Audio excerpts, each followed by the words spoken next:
Welcome back. We hope you've had a successful family history time since the last time we met. And today we're going to be talking about temple ordinance, and we'll try reviewing a little bit about the process and explain some things. And I'm excited because I guarantee you there's going to be some things mentioned in this that you probably are not aware of. So hang around and find out what those are. Okay, our class is going to cover the spiritual foundation of this work, what our responsibility is. We'll have to talk a little bit about the 110-year rule and special situations that can occur, why the updated relationship viewer is out there now and doing work for friends. And then we'll talk a little bit about ways to locate relatives and take them to the temple, the different programs that are out there now for us. We'll also mention something about a thing called temple kiosks, which you may not be familiar with. And then we'll talk about downloading and saving your completed ordinance list, and then we'll do a little Q&A of issues that people have or problems that people run into, and some answers or solutions or reasons for these things. Okay, we'll start off first with remembering that the temple's at the heart of everything that we do in the gospel. Our area of presidency, we're in the West, United States West area. Our area of presidency under President Wada has developed an area of focus. And it's that we'll invite all to come unto Christ, become his devoted lifelong disciples, and find joy in the house of the Lord. Of course, finding joy in the house of the Lord is one of those things that we really focus on. And they've also added, we will participate in God's plan of salvation and exaltation by ministering to individuals, families, especially the rising generation, and communities with diverse populations. So this is the direction and the thoughts of our area presidency, hoping that we will focus on the house of the Lord in all that we do, which of course is what this presentation is all about. This draws me back to my favorite quote from President Nelson, and it ties to a beautiful mural painting that's found in the FamilySearch library in Salt Lake in the stairwell going up in the upper floors of the FamilySearch library. The mural's called The Eternal Family Through Christ, and it shows the process of doing work for the living and for the dead. And President Nelson said, when our hearts are turned to our ancestors, something changes inside us. We feel part of something greater than ourselves. Our inborn yearnings for family and connections are fulfilled when we are linked with our ancestors through sacred ordinances in the temple. And then the key point, while temple and family history work has a power to bless those beyond the veil, it has an equal power to bless the living. And this is the message that I hope that we can get through to our leaders who sometimes are a little reluctant to support temple and family history work, that this work really does have the ability to bless the living. It has a refining influence on those who are engaged in it. They literally are helping to exalt their families. Okay, so with that background, let's talk a little bit about what our responsibility is. And you notice from the lower left corner that this comes from an article in the Help Center, Help and Learning Center. And it says specifically, you are responsible to submit the names for individuals that are your immediate family, that's your spouse, children, siblings, parents, your direct line ancestors, that's your parents, grandparents, great-grandparents, and of course, that would include their children. Excuse me. And then in addition, you can submit the names for the following individuals. You can work on your biological, adoptive, step, or foster ancestral lines. and also those of your undivorced spouse's family, biological, adoptive, step, and foster. That didn't used to be spelled out that way. It used to be kind of like if your spouse had died, you were no longer responsible or able to work those lines, where now it specifically includes them as long as they're an undivorced spouse. And then for the descendants of either your ancestors or the descendants of your undivorced spouse's ancestors, please follow these guidelines. You can submit descendant spouses. Okay, so you have your direct descendants, the ones that share blood with you, and their spouse can have their work also done. Descendant spouses may be sealed to their parents, but it says do not submit parents of deceased descendants and spouses for any other ordinances that is acceptable to perform the parent-to-child sealing without also performing the other ordinances for the parents. And do not submit grandparents and other ancestors of the descendant spouses. Now, of course, there's one caveat on that. If by any chance you get your entry and you're looking at the ancestors of one of your descendant spouses and it shows that you're related to them through the relationship viewer, then yes, you will be able to do their work. But if you're not showing as related, you're not to do it. Okay, and then of course, one other one that you can do, of course, are your own descendants. Okay, the 110-year rule clarification. There's always issues with this that people are concerned about. To submit ordinances for people born within the last 110 years, you either have to be a close living relative or obtain permission from one, period. Family Tree automatically allows close living relatives to submit these names. So if you happen to be a close living relative, you're not going to have to jump through any hoops. It's just going to offer you that name to be done. It provides an online permission form that you can fill out if you are related, but not a close living relative.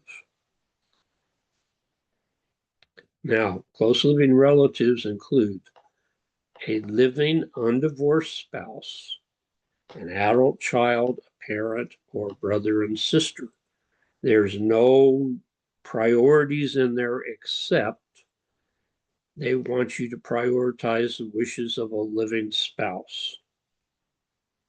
That'd be a living undivorced spouse of the person that you want to do the work for. If that person happens to be alive, you really should give them the opportunity to say yay or nay. Otherwise, it could be any of the people in that list. If the deceased person has no close living relatives, you may be able to do it, but please be prepared to provide evidence that all close living relatives are deceased. You can't just say, I think. You're going to have to prove it. You're going to have to put it into tree, including death dates and sources and things like that to verify what you say. If you simply don't know whether an individual has living close relatives or can't contact them, please don't request permission to do the work. Instead, conduct further research to find the closest living relative or confirm that they're all deceased. Try to stay within the boundaries. We all seem to have a problem with this, that the rules apply to everybody but us. We really need to kind of get on board with trying to follow the direction. Okay, some special situations.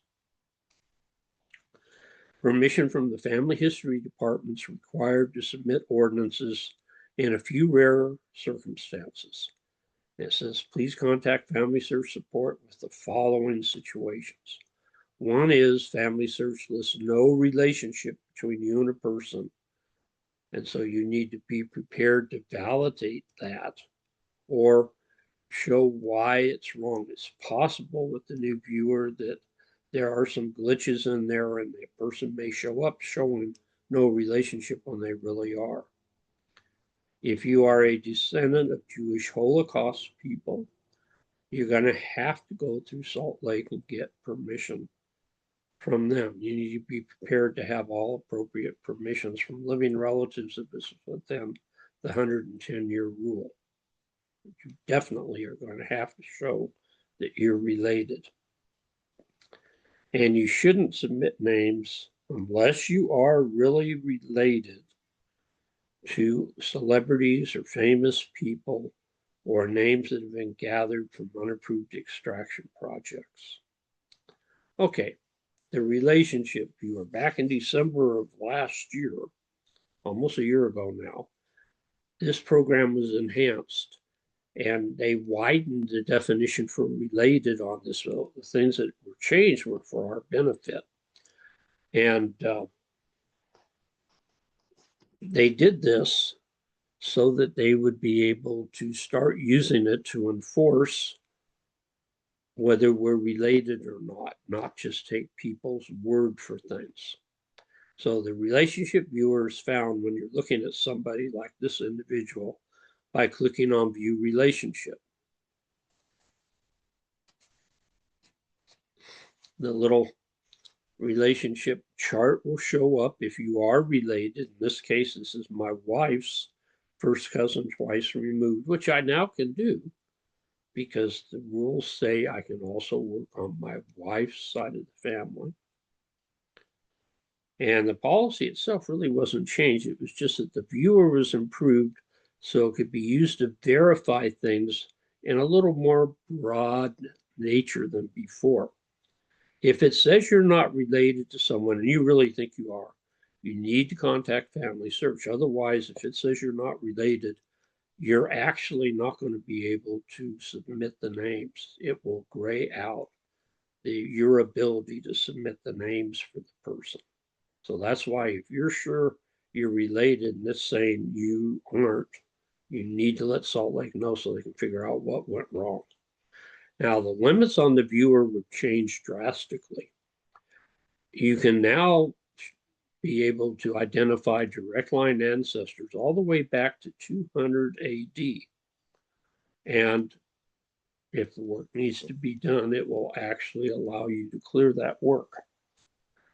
Though I'd be very, very cautious if anything past 1500 going back, that you really truly have documentation going back on this.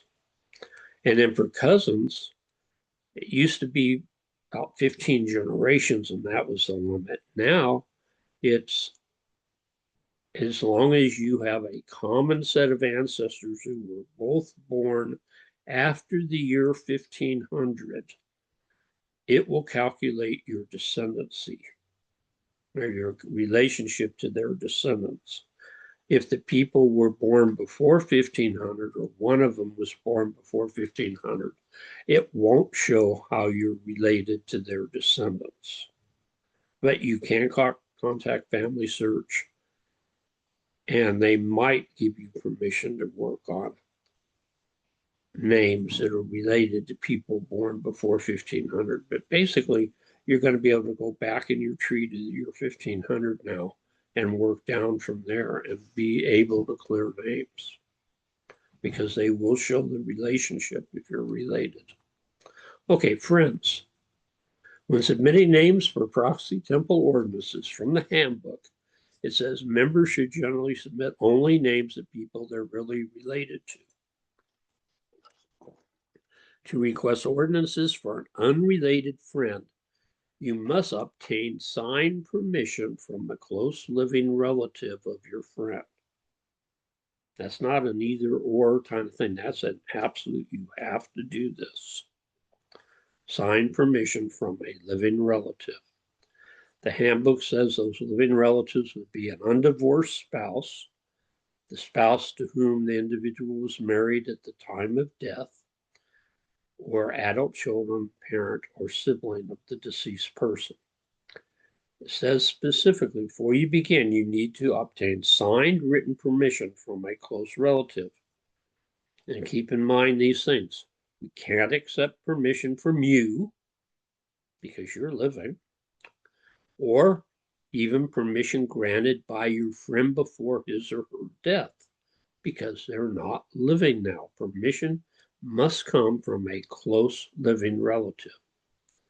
And then it ends with, if your deceased friend has no close living relatives or you can't contact them, we cannot grant permission to do the work. It used to be that you could talk your way into it, but now that's an absolute statement. This comes from a Help and Learning article. And in that article, it actually has the document that you can print out and use for the signed document. Okay, so if your deceased friend has no close living relatives, you can't contact them, they won't grant permission. My recommendation would be put them in the tree, try to build their tree back to where they hook into the extended family trees of people. And then hopefully a relative may come along eventually and desire to do that person's work, and it will get done. Okay, recommended ways to get a name. This is kind of interesting because it's growing. Research, of course, has always been the traditional way. But we need to be realistic about this. I don't think we're ever going to see more than about 5% of our members ever being into research. And so you need to really have in your little bag of tools other things to use. And of course, the number one thing to use is Ordinances Ready. A couple of screenshots from iPhone or from smartphones showing the program through the app, the Family Tree app. And so the brethren want our members who aren't doing research to bring the names of their family to the temple. And this was the first thing they developed to help with this. And it's our gold standard for helping members find their own family and take them to the temple. But there are some issues that people have come up with the program. They've addressed some of them, like you can now, if you're a male, you can also reserve female names, not just male names. But the thing is, it's not used to build up your reserve list or things like that. It's intended for you to use and then go directly to the temple with these names. Now, there are some other programs now that have come out that do this also, but in different ways. Okay, and one of the things I forgot to mention here is the fact that we're really not trying to force people into things that they're uncomfortable with, like research. You should never try to push somebody into research if they really are opposed to it. You'll just get them frustrated and they're not going to respond well. So what we want to do is find a way that they can handle, that they're comfortable with, and have them use this to help generate the names they take to the temple.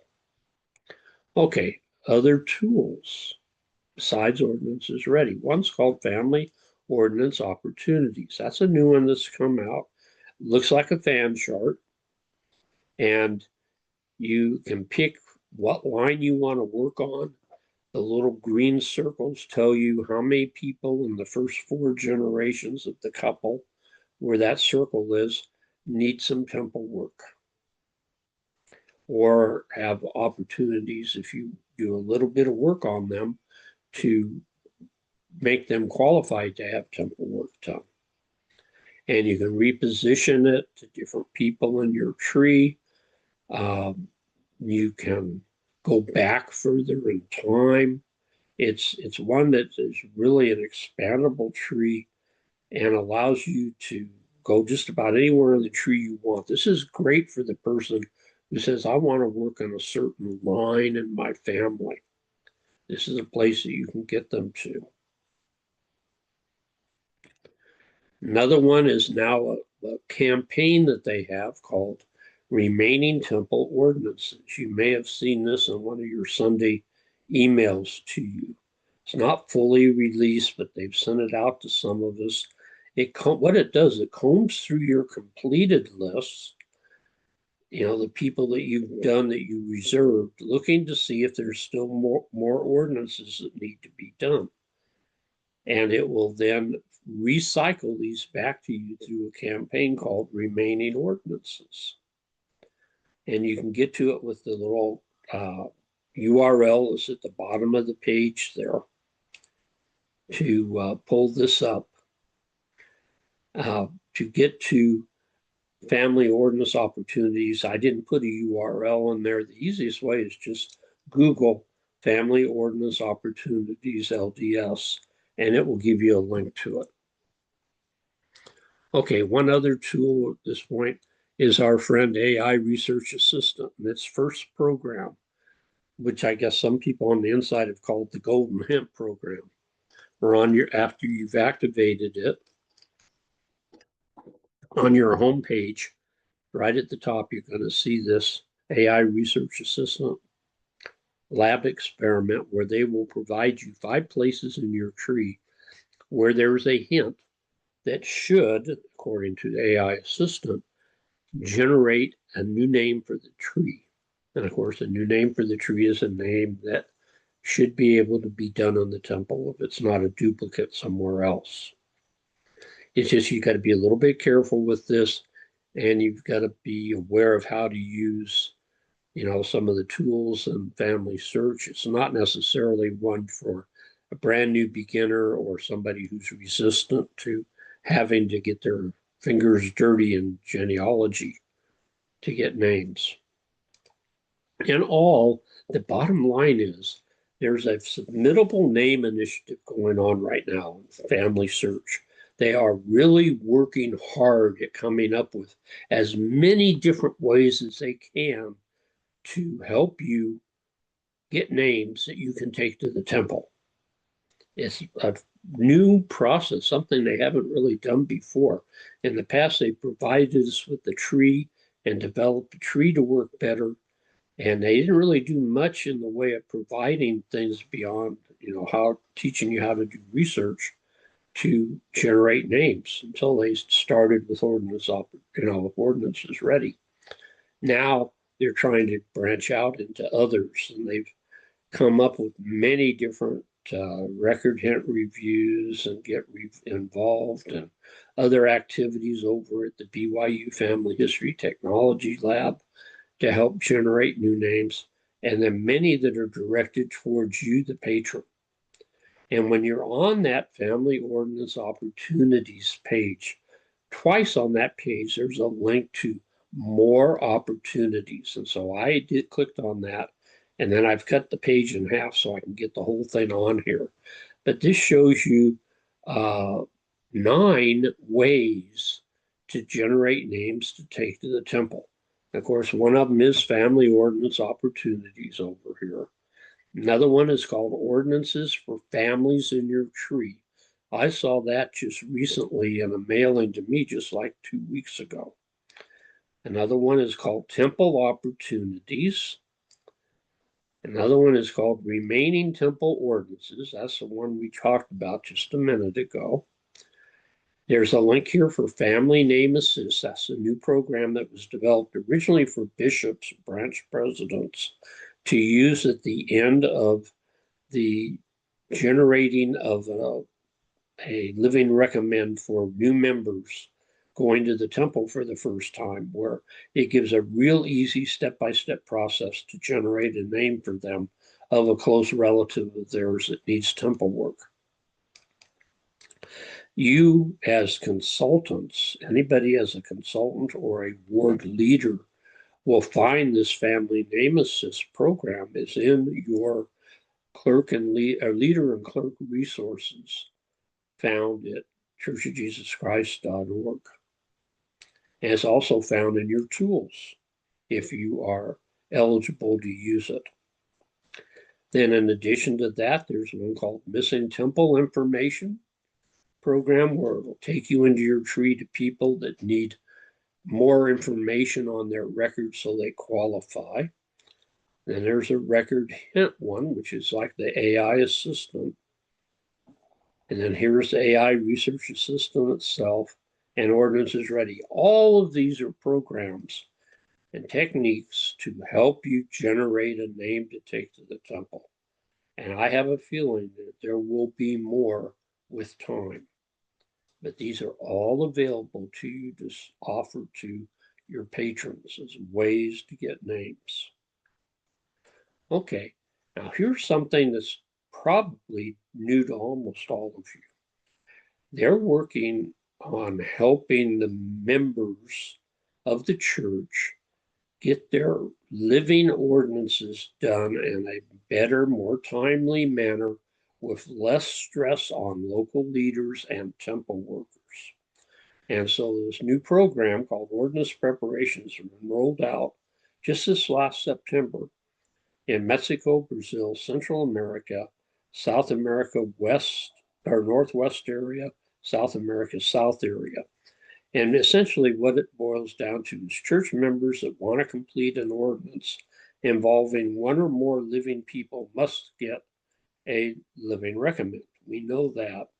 And that process begins with the local leadership. Now put yourself in the local leadership of a ward or branch in Mexico, let's say, that's growing by leaps and bounds. And that could mean you've got 20 or more of these people every month wanting to do something, and you have to get involved with them from the scratch and make sure that all the I's are dotted and the T's are crossed as a branch president or a bishop. So what they do now is to, besides needing to go through the branch president, they also would need to schedule a meeting at the temple to make sure all the requirements have been fulfilled. Now, what'll happen is the member will go to the bishop, and there's this new process called ordinance preparation on the church's website that the local leader can activate for the member.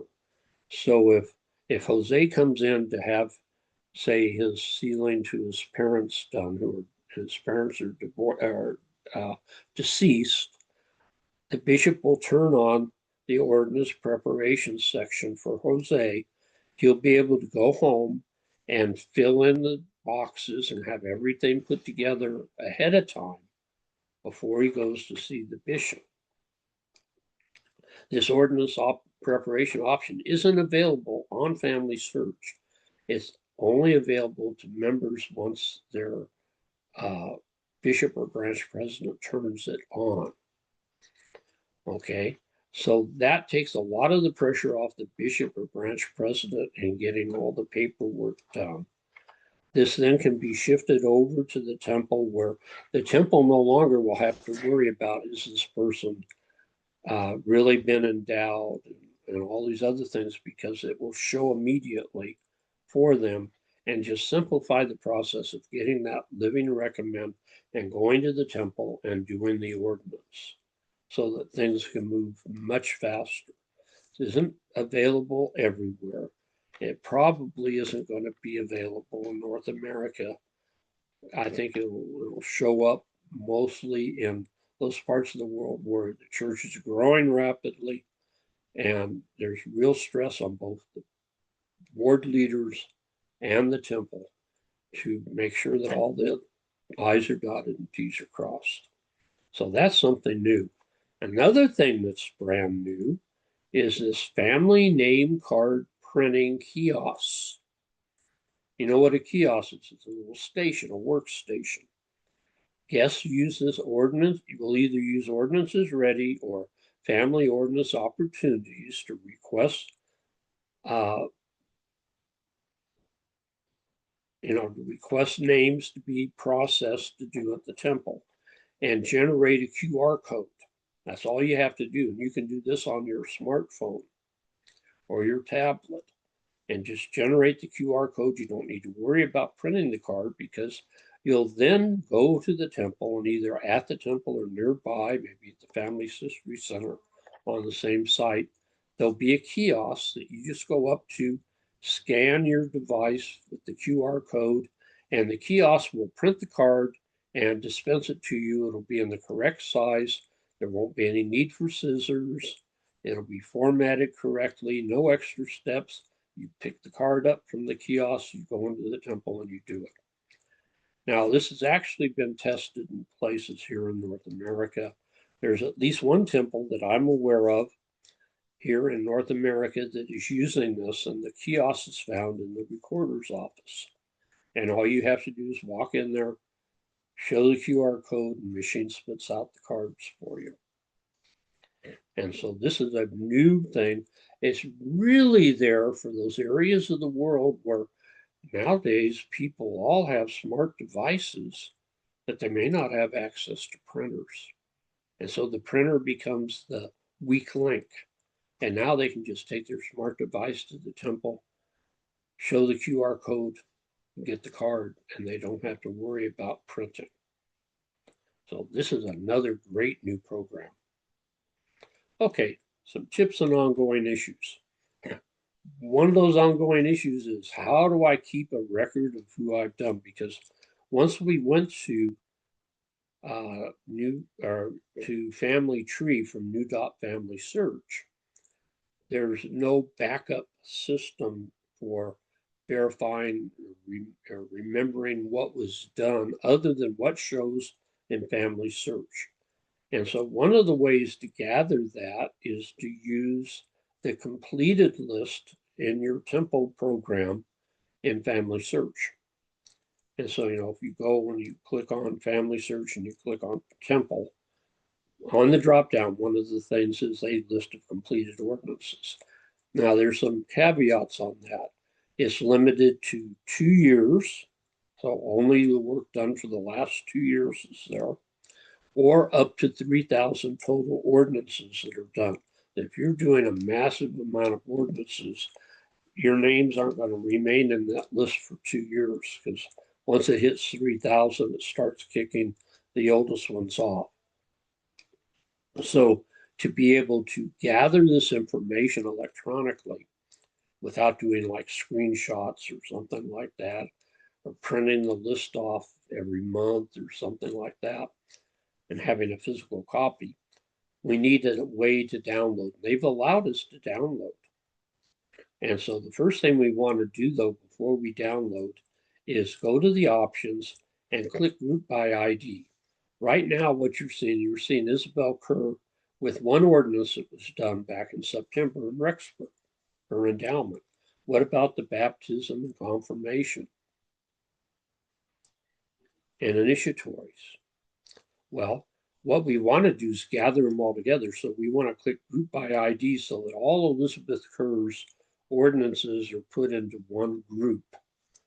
And you would get a result like this. This is a different person. It's a Delmer D. Hudson, but it shows all of his completed work. He had baptism and confirmation in Feather River. The initiatory and endowment was at our temple here in Fresno, and then he was sealed to his parents back at Feather River. But it's collected all those things and put them together. So that's the first thing you want to do, is you want to get this information in a compact manner rather than scattered all over the place. Once you have that done, then you can download the list. And what happens is you're going to want to do this first thing periodically because of the timing out feature here. And how often is up to you, depending on how big your list is, how fast it's growing. You're going to have some duplicates. What you want to do is you don't want to miss anybody. You don't want to wait so long between prints or downloads, I should say, that you miss people. So I would recommend, like every other month or so, that you do a download.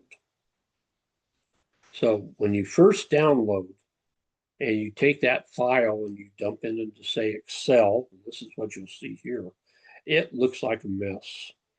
You'll see here that the columns are all kind of stuck together, and you're going to want to space them out so that you can see all the information.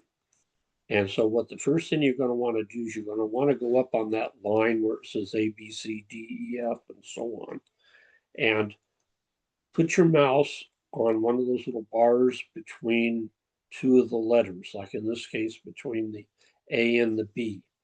When you do that, it's going to create a little symbol like this, which is telling you that you can now hold down the right mouse button and slide your mouse to the right or the left, and that will move that line and move the whole column either to being wider or narrower, depending on which way you move it.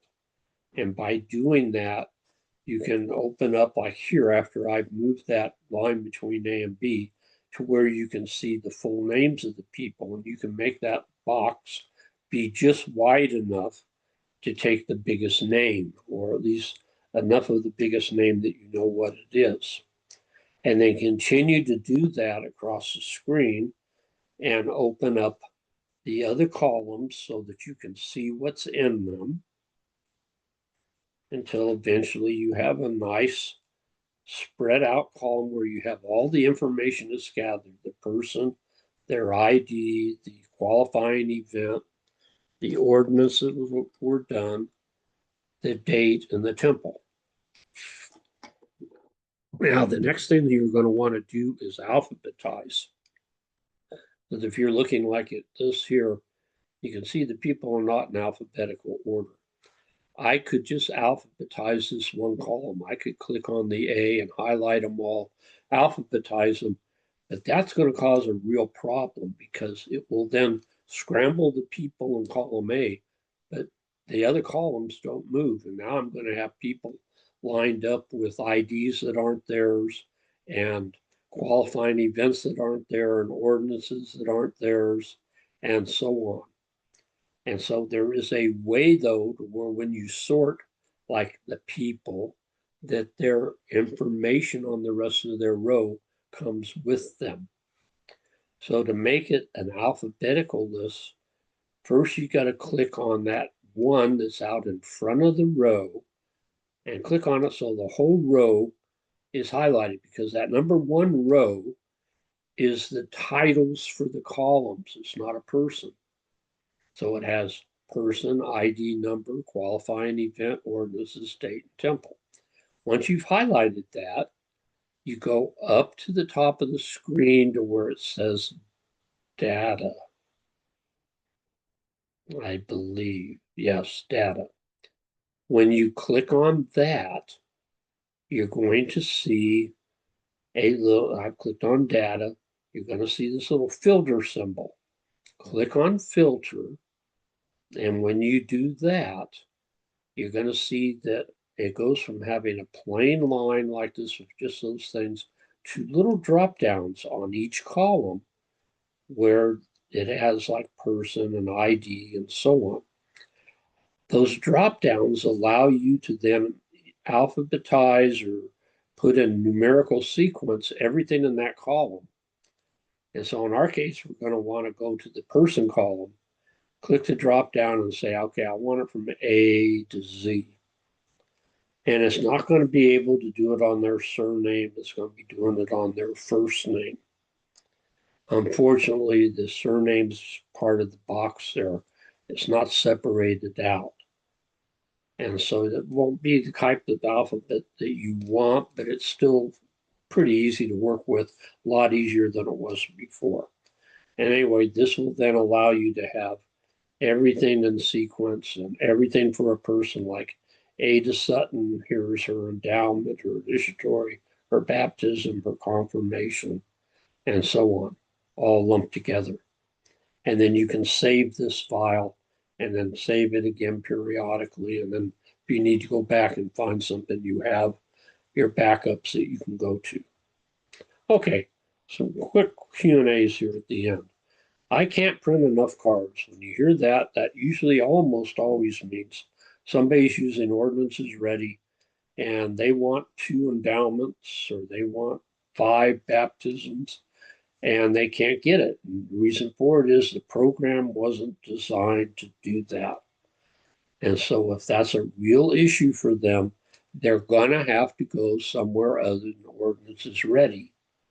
And so you need to be able to say, okay, let's go to family ordinance opportunities or to the remaining temple ordinance program or use Bazilla or descendancy lists or a program called Family Groups for Ordinances, and those programs where they can also reserve more names. It's just a matter of getting them to the right tool to get them what they need, because Ordinances Ready is very structured, very strict in the way it interprets things. Another one is, I've reserved ordinances and now they're missing.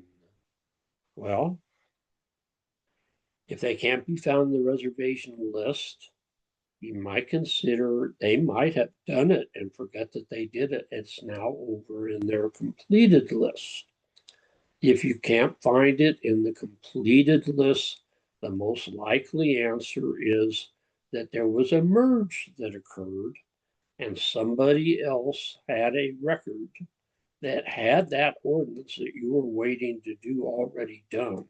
And when the merge was done, that box was filled in and that ordinance was dropped off your ordinance list.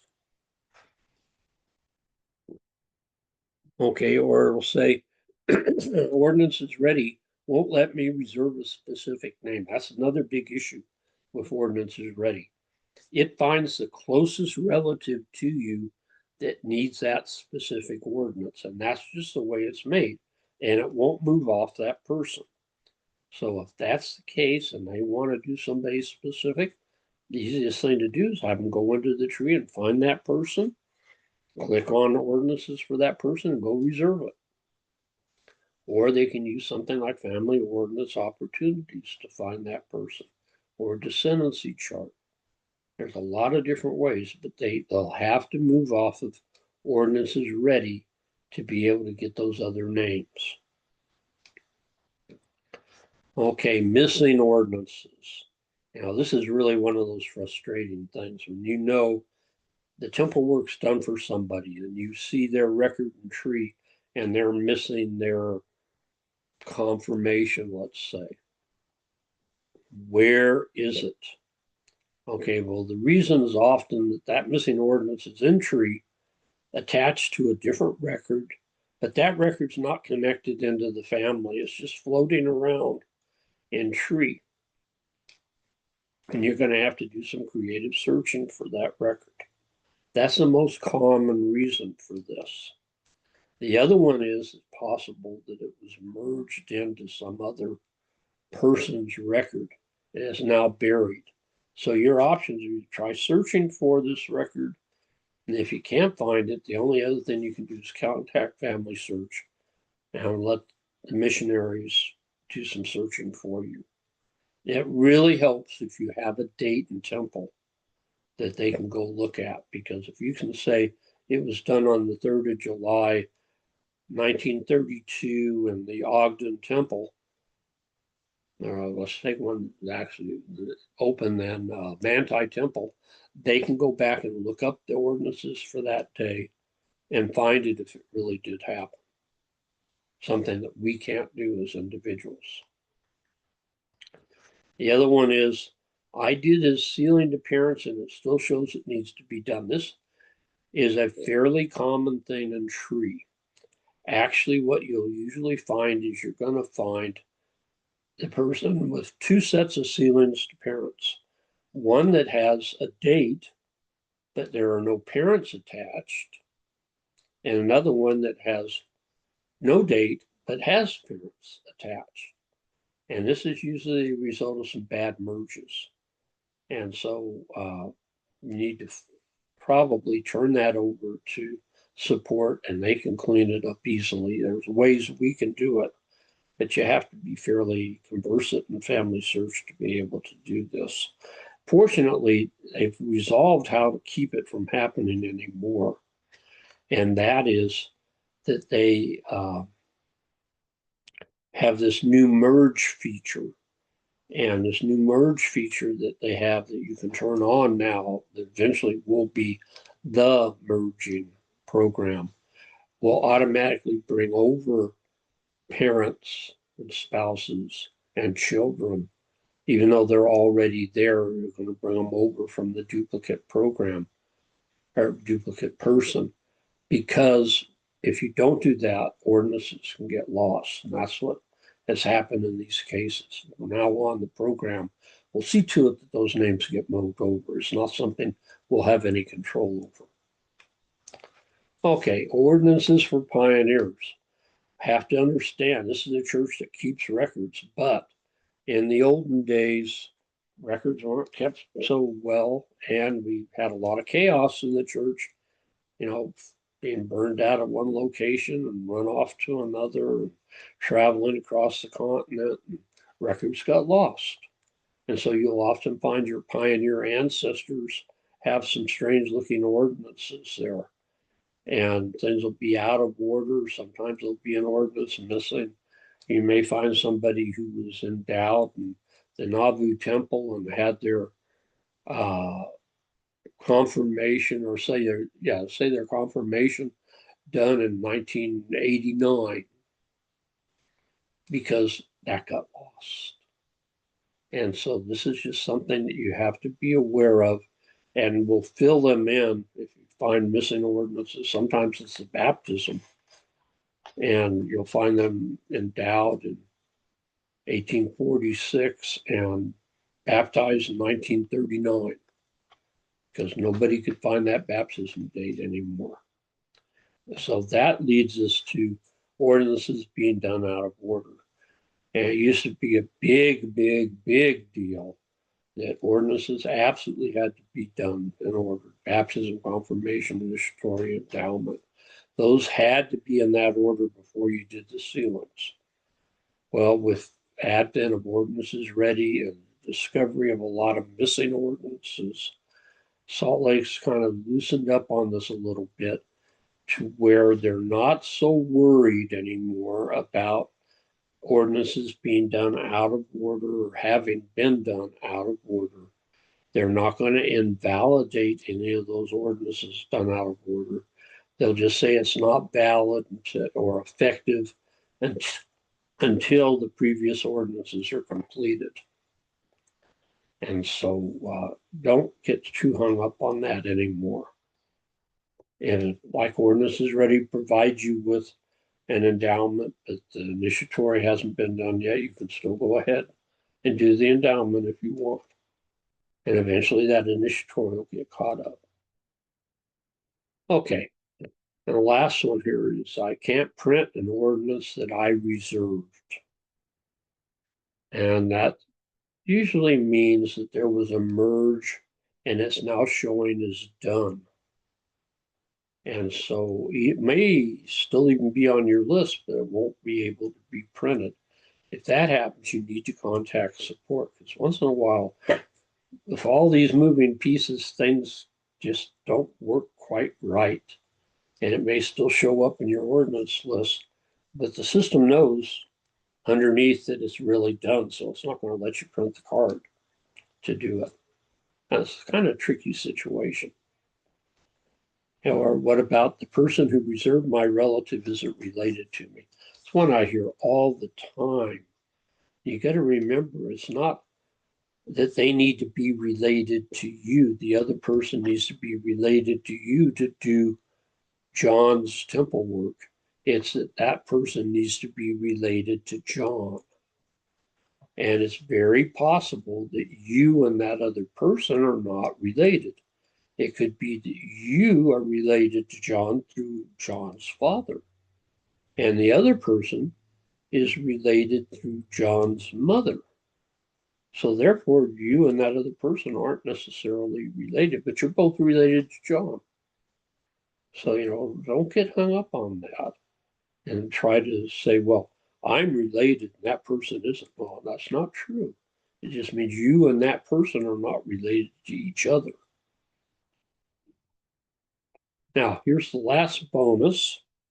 As I was doing this presentation, I stumbled across on a YouTube channel called The Covenant Path, this interactive temple map that the gentleman put together with this horrible long URL that you can probably get if you get our slide PDFs. You'll be able to copy it off of that slide PDF. But otherwise, you probably can find this if you would just Google The Covenant Path YouTube channel and interactive temple map. It'll probably take you to it. What's cool about it is right now, those are all the temples that have been announced, built, under construction, being planned, and on and on and on for everybody. You'll notice on the left-hand side, there's a column here where it says like, okay, here are the temples that we assigned to Brigham Young and Joseph Smith. Here's the temples for Heber J. Grant. So it goes by church president in his time period, which temples were either completed or in more recent times announced, started construction, dedicated, and so on. You can unclick the dots and bring it down to show just one president of the church's temples. And so the coloring they show is red is operating temples, green are temples that are under construction, dark blue means being renovated, and light blue, which is the main blue that you see here, are announced. And so it's kind of cool to see where everything is. It's one of those little programs that I just ran across. And so I thought I'd share that with you because it's kind of cool to see. Okay, in closing, just want to let you remember that we are at the Fresno North State Family Search Center Trainings channel on YouTube. If you're watching this is where it's coming from. Please click like if you like this video. Click subscribe if you would like to be notified whenever we release new videos. It'll save you having to search and find out if there's anything new. You'll just be told. And if you would like to see a PDF document that's made of all the slides of any one of our presentations, go to this little blue link here and then find the presentation you're interested in, and it will give you a link to a PDF that you can download that'll have all the slides on one document so that you can see them. I want to thank you for coming out. Hope that you have fun in your family history. I won't be producing any more till next year. We take the rest of November and the month of December off. And starting in January, we'll be back to work. So we will see you then. Bye-bye.